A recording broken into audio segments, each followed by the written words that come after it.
HELIOS WebShare makes remote access to server files easy and secure. WebShare runs on your company server, and users can use any web browser to remotely access, manage, and synchronize files, view images and documents, and much more. WebShare is highly secure with excellent access controls.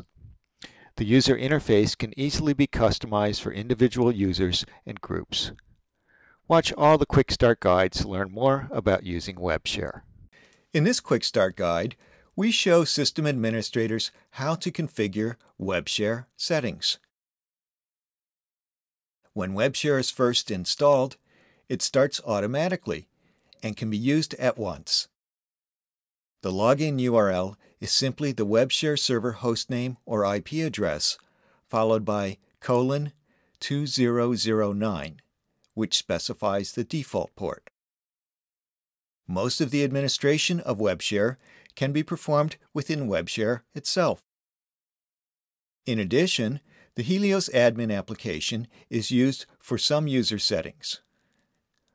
And all settings can also be configured via the command line, which is used primarily for automation scripts, for example, to register new users and SharePoints, deal with lost passwords, etc.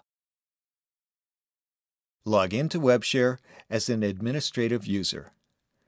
The Helios admin application can be used to assign administrator rights to specific users. Refer to the WebShare manual for details. Once logged in, click on the Administration button and then on Server Preferences. Here you can set which types of users are permitted to log in to WebShare. There are two types of users: host users and virtual users. Let's look at host users first. Host users comprise those users who are directly authenticated by the server running WebShare, as well as those users who are listed and authenticated by directory services such as NIS, LDAP, and Active Directory. Helios admin is used to specify which of these directory services to use. By default, host users are enabled. Virtual users can be enabled to allow other users to log into WebShare, where for security or convenience, it is not desired to add them as host users. Virtual users are mapped to a host user and are limited to the access rights of that host user. So, many anonymous or occasional users could be created as virtual users and mapped to a single host user. By default, virtual users are enabled. So let's set up some users. Click on the Administration button and then on User Administration. To add a virtual user, fill in the username and password, and then specify a host user to run as. The rights and permissions of that host user will be inherited by the virtual user. The other settings are optional. Click Save Changes. This procedure can be followed to add additional virtual users. If host users are enabled, then there is no need to add them here. However, if you want a host user to have a WebShare login password that is different than their system password, then you can add them here. Now let's define some SharePoints. Once again, click the Administration button and then SharePoint Administration. A SharePoint is simply a directory and its subdirectories on the WebShare file server that is made available to remote users via WebShare. Fill in a descriptive name for the SharePoint and then the path. Normally, a full, absolute path should be entered. Email on access provides a very useful notification of when someone accesses that SharePoint. The remaining entries allow fine control over who can access that SharePoint and what actions they are permitted. Here you can see that for the same directory, members of the staff group have all WebShare capabilities enabled, while members of the guest group are limited to only previewing files. Keep in mind that in addition to these controls, WebShare also enforces the file system permissions for each file. Here's an example.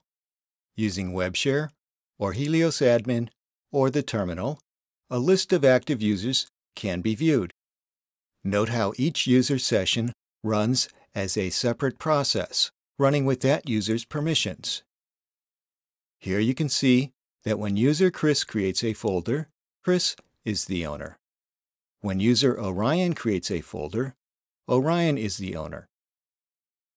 View the Quick Start Guide to WebShare File Management for more details. Back on the administration page, click Branding Editor. This graphical editor allows easily defining customized interfaces for different users or groups.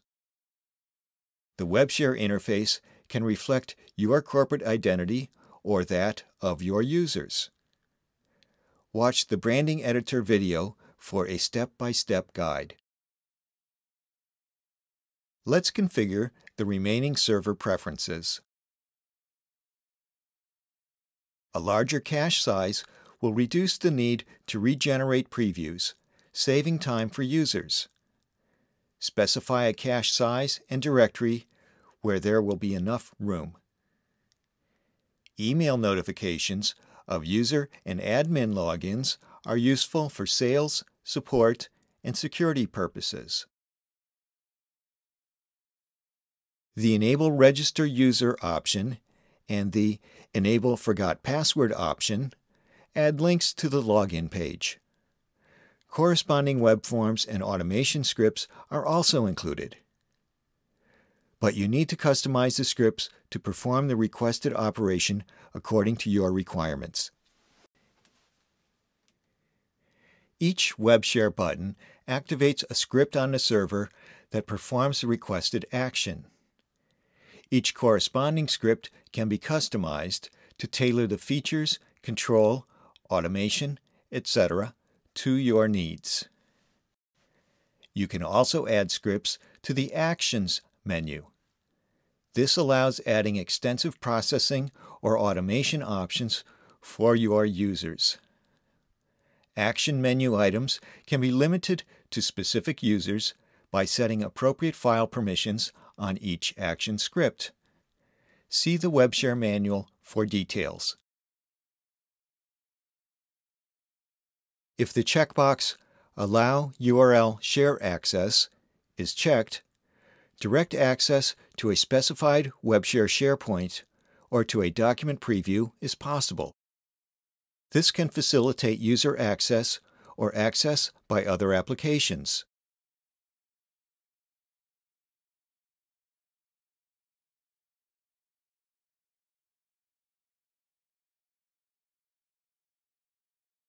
In case you want to change the WebShare WebObjects server port number, for example to HTTP port 80, refer to the WebShare Manual Preferences section. Click Accounting to view the log files, which provide a detailed audit trail of user access and actions. They can be used for security or billing purposes. On the Java Server Statistics page, you can view performance details and user statistics, such as active and peak users. The final bit of administration is for users themselves. Each user can click My User Preferences to change their password and set other user preferences. This covers all the basic settings. Further extensive customization and automation can be incorporated by editing the WebShare custom scripts as documented in the WebShare manual. That's how you do it. See the other WebShare Quick Start guides to learn more about file transfers, remote collaboration, administration, and more. You can even demo WebShare at the Helios website, or download a test drive to try out for 30 days on your own server.